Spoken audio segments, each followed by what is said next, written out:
Hey you guys, I have a game to share with you this morning, which is a really good example of positional ideas. So I'm playing against a player, I think it was rated 1295 at the point that we played. So you'd expect him to play a fairly solid game. But what I want you to do as we go through this is to look at the difference between where he puts his pieces and the logic and the thinking that goes behind simply where you place your pieces on the board and how you use them. So we'll talk it through as we go. Okay. So my opponent's playing with the white pieces and plays d4, and I go in with the England gambit, which is spicy.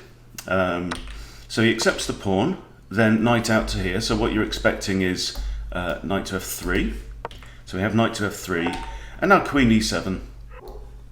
Now if he plays his bishop out to here, then you have this trap, bringing the queen across with check on the king. Okay, but he declines that and brings out his second knight instead.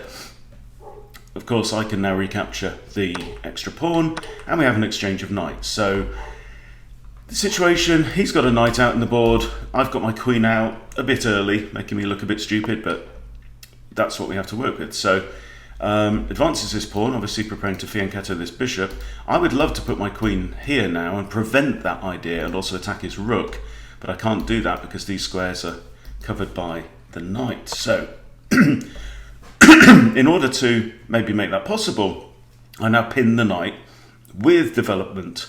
So I bring up my dark square bishop, pin the knight, he breaks the pin. So what I did have the option here of, say, capture the knight, bishop recaptures, and then I attack the rook. But then white would also have this capturing on g7, also winning my rook. So no need for that really. So I continue with development. Right? You don't want to interrupt your development for a tactical idea unless it's a really good tactical idea. Okay, and I didn't think that that was justifiable. Okay, so we have the bishop fianchetto, and I push c6 just to shore things up down this end. And now white castles kingside. Okay, so far so good. We're looking normal. We've nearly completed development. I now push d5. It seems to make sense to occupy the center while it's vacant. And we have e3, possibly to bring this queen out, but the queen can't go there and can't go there, so slightly in two minds about that move, but hey. And now bishop to e6, so this bishop is being a tall pawn right now, but I wanted to move it. So a tall pawn means it's just essentially playing its part in the pawn chain. Okay, so it's almost pretending to be a pawn. Got ideas, maybe, if he ever moved the b pawn, it would be a blunder because he'd lose a piece that way. But I'm thinking now, I'm thinking ahead. So I'm thinking, where do I want to castle my king? Right? And I've thought, now he's got this kind of solid Indian structure on the king side. I'm thinking I want to go long, put my rook on the d file, and then think about a pawn storm with my pawns up the king side. We have kicks the bishop. Bishop simply retreats down to e7. Notice also that my opponent's on 22 minutes at this point. I'm on 27 minutes, so his time is an issue in this game. And now we have f4, kicking my queen. Not a big issue. So I put my queen over on h5, and that offers an exchange of queens, which generally maybe you don't want to do when you're playing a lower rated player. You want to keep the situation, keep the position more complex, more possibilities, more to think about rather than less. You don't really want to simplify because someone can get lucky in the end game and just get one over on you. White accepts the queen trade and my knight goes over to h5. Okay, now looking at where these bishops are. So we have a bishop there on d2. So in terms of position, where is this bishop attacking? Okay, it's attacking the side of the board there, and it's attacking the side of the board there, and obviously all the squares in between, right? None of these squares are a problem for me. That's simply not an issue. This is a bad bishop right now, okay? This bishop, where's it got, okay? Yes, in theory it's looking all the way down the long diagonal, which is not a bad thing. But look, I have a light squared pawn chain, right? So it's never going to get through that, okay, unless a lot of exchange of pawns goes on, right? So it's looking down to here, but in reality it's only got one square there, because this is guarded by my pawn, right? And it's got one square there, it's got one square there, but it can't go there either because my bishop will capture it. So I would say these are two very poor bishops right now. What I want to do with my bishops, because they're currently looking here as well, bishops in the back and the center of the board, as we've just seen, hit the side of the board, right? And that's not where bishops want to be. So I need to improve these bishops. Okay. Now we have a pawn push. I don't like this. I think you don't want to be attacking really with the pawns around your king, at least before you finished like bringing your pieces in. Okay. So pawns on their own. This is a solo pawn going out for an attack, and it's pretty pointless. Bishop just drops back. Now he pushes the other pawn in front of his king. Knight just drops back. Now the h-pawn moves. Okay. Now I castle kingside, which was my intention, and I want to think about doing something better with these bishops. So now we have a similar kind of situation where we've both got these light squared pawn chains, and that's going to make my dark squared bishop a lot more flexible, right? Going to make my light square bishop less useful. So one option is maybe to think about sacrificing a very poor piece, for a positional advantage. So just a random idea, I could capture a pawn. If this rook's not there, pawn recaptures and suddenly his king's on a semi-open file. Okay, so now my opponent actually decides to engage the rest of his pieces, but this is an odd move, I think. So he's put his rook on d1 rather than e1. Okay, on e1 it can support this pawn and whatever intentions it may have up the board. On d1, what's it doing there? I mean, if this bishop moves at some point, then the rook also is looking at the tip of my pawn chain, and he can't capture there. So yeah, maybe just a slightly weak move now. So now I strike out h5, because it feels like my opponent has overextended with these pawns. With this series of attacks that he made, like this, yeah? Attack, move back, attack, move back. It's just... So it's like he's thrown a punch and left his arm sticking out, like straight arm. And in martial arts, you learn to, when somebody's overextended like that, maybe they're slightly off balance, you can grab their arm and throw them to the floor. Okay, very common in things like Aikido. So that's kind of what you want to do. It's like he's overextended here. So I'm going to try and take advantage of that fact, and I'm going to embarrass the overextension of his pawns, particularly because they're in front of his king. And look where my king is. Okay, solid pawn structure around there. A few pieces around as well, which are covering plenty of squares. So now he pushes again. I'd already prepared for this. Knight h7 is now attacking this pawn.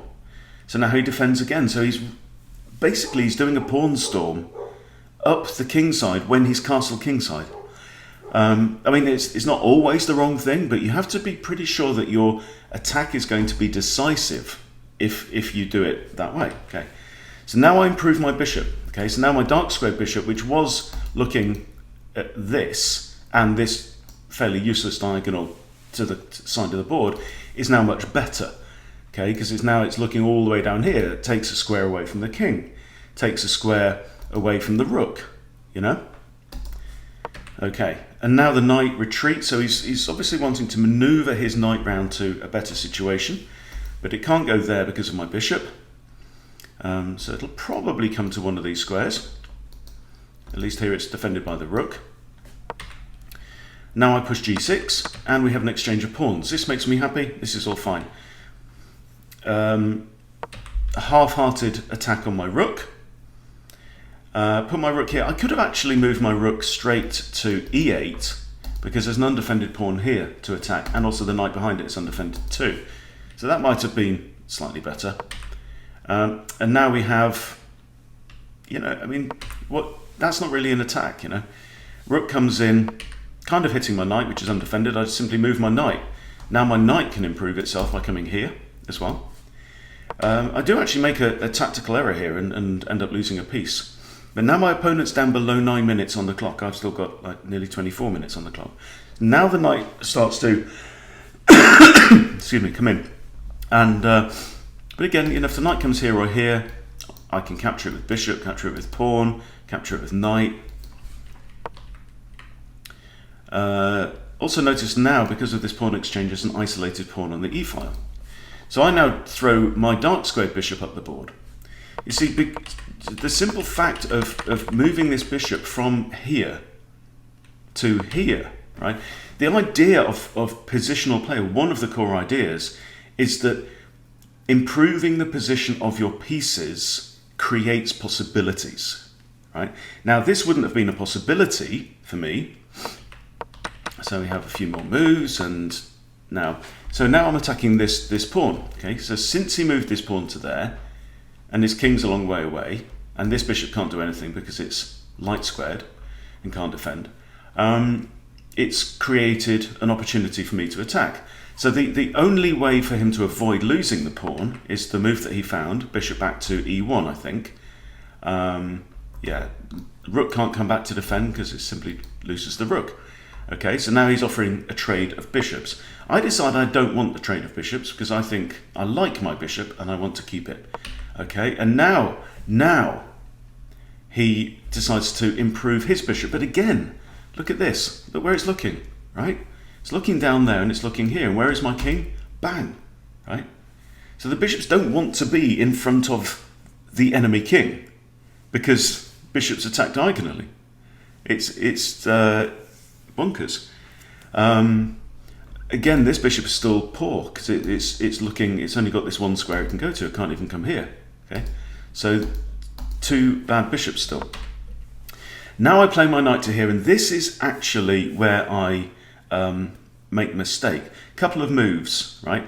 So I'm offering to trade off my knight for his. I think my knight doesn't actually have many prospects here. I'm thinking about maybe putting it here, maybe bringing it to here, stop this pawn coming forward, this isolated guy.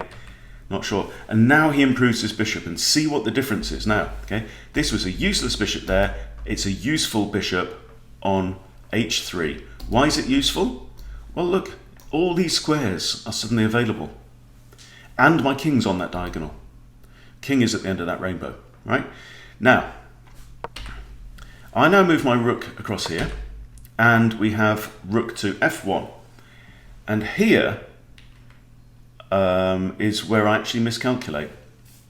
This is actually very, very complex situation, okay? So we've got, let's say if I take the knight, I get bishop takes bishop check, and I lose the exchange that way as well, right? And then probably lose my knight also. So that's not a possibility. And I did think about, you know, rook here, maybe swap off rooks because I've got rook and bishop and knight defending that square, which is a possibility. So I do end up playing f8. Now, my opponent does really, really well here. Okay, he's down under 5 minutes on the clock, remember? So he plays bishop takes e6. And now when we think this through, see, I'm looking at this, I'm thinking, okay, right, this knight is attacked twice, defended twice. This rook is attacked twice, right, by two rooks, and it's defended once, twice, 3 times.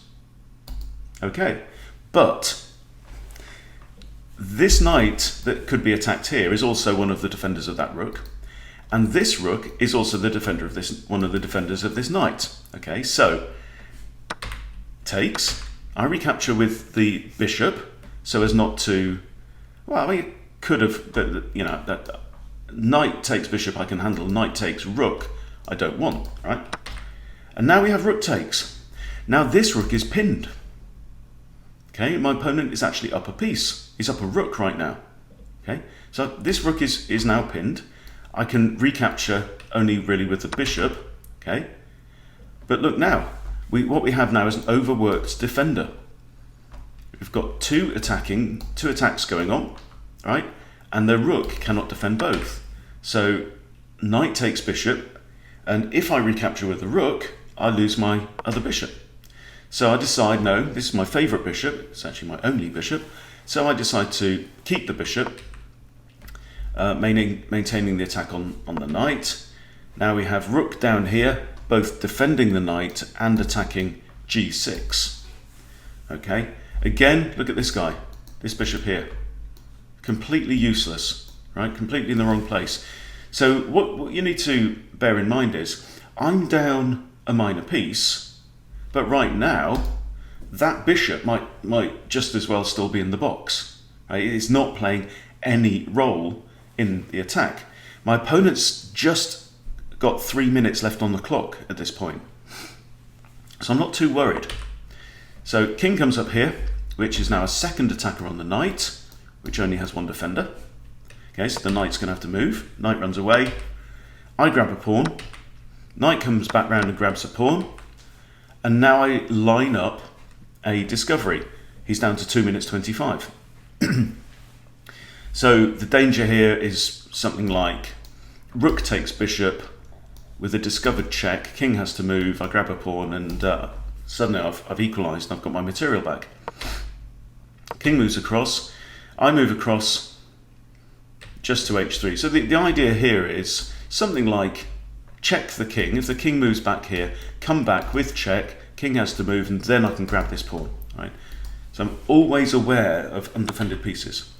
Now we have a check from the knight, king moves across. Check from the bishop. Now this looked dangerous to me. So if you look at it, these are all the squares that are guarded right now. Okay.